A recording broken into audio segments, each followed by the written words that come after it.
Welcome to Let Me Fix This. Enjoy the video. In this video, I will explain how to make a ukulele capo. To begin, you'll need just two simple items, a sturdy rubber band and a standard pencil. Make sure your pencil is straight and long enough to comfortably span the width of your ukulele's fretboard.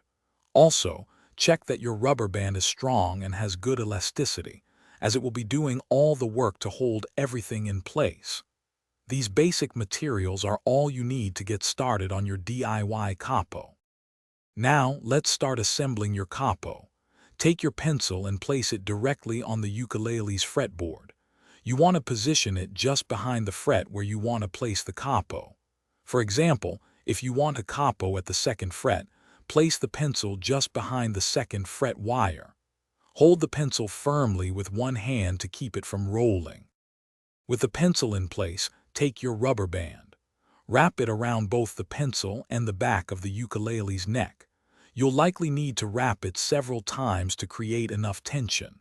The goal is for the rubber band to pull the pencil down firmly onto the strings, pressing them against the fret. Make sure the pressure is even across all four strings for clear sound. Finally, it's time to test your new capo. Strum the ukulele to hear if all the notes ring out clearly. If you hear any buzzing or muted strings, the capo might not be applying enough pressure, or it could be uneven. Adjust the pencil's position slightly or add another wrap of the rubber band until you achieve a clean, clear sound from all the strings. Enjoy playing in new keys.